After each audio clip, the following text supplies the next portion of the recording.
Good morning, traders, and this is your Dax daily review.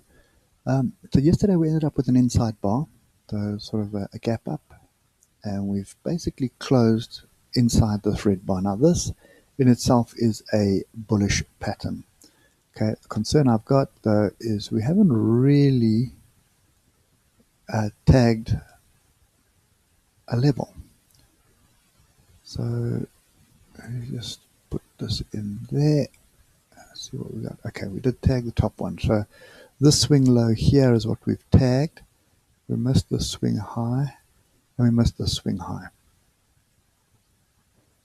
Okay, and these tails on the top here are still indicating that there are sellers in the top, and you can see how it's angling down. So sellers are still kind of in control at the moment, but now there are some funnies happening at the moment. So anyway, let's just get down to levels that we can actually trade and see what's going on.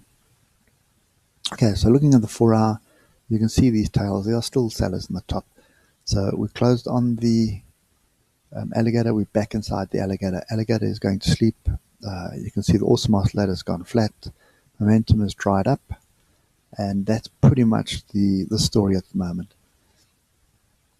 So I just want to switch across to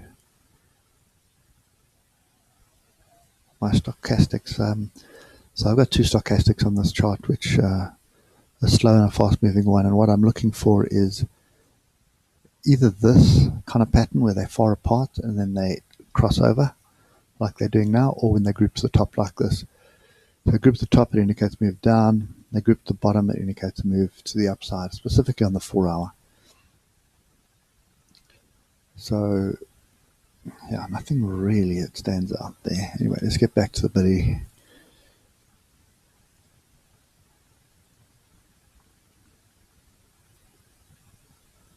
Okay, so looking at the hour, nothing really new. We do have, we had this gap up and then this rally into this area, but look at how messy it was with all these tails. So I think at this stage, that's kind of what I'm seeing is a consolidation above the alligator on the hour.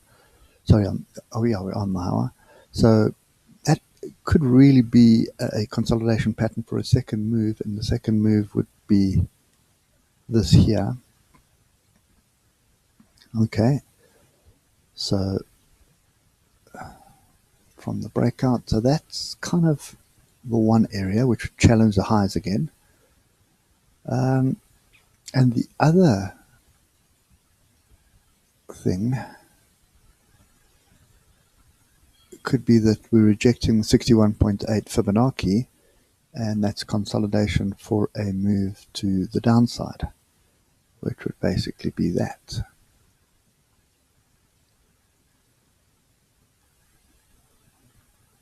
Okay, so that's kind of the view, and if you look at where that ends up, in the middle of the gap and right on this swing high here. See that swing high? Okay, so a 50-50 call at the moment again on the DAX for me. I don't think there's anything else here that's really going to stand out. Okay, so with that in mind, the two fractals I will use is this one here, 11917 and 11935. So those are the two fractals that I would use, and you can see this previous swing low here, how we flirted with it most of yesterday going into the close. I'm kind of in two minds, so I think this move down is more than likely the one that's going to play out a second time. So for the second move is the downside, but we want to break below 11917. We get a break below 11917, stop above 11935, and we are short, and vice versa. If we get a break above 11935, then your stop is below 11917, and then what you're looking for is to put in those two measured moves. in actual fact, this bottom one is not the same as the top one. My apologies, that should be over there. Bottom one will be, but I want to leave it in. Okay, that's the actual move to the bottom, which would be gap close, and then this first line is definitely a swing high, so we need to just keep that in consideration. Okay, so that's kind of my view today. We are consolidating, and a break either way is going to dictate which way we're going to go. At this stage, momentum is ever so slightly to the upside on the 30 minutes above the alligator, but we'll have to wait and see what happens at the open. But I do suspect those two breakouts, because you look carefully, it is kind of a range. So that's what we're looking for. Okay, here we go. So that's my view on the DAX today. Waiting for one of these breakouts before putting a trade in, and then a measured move of this move up for a continuation up, or a measured move of this move down for a move down. Okay, here we go. That's it for me. Hope it helps, and I'll catch you later. Cheers for now.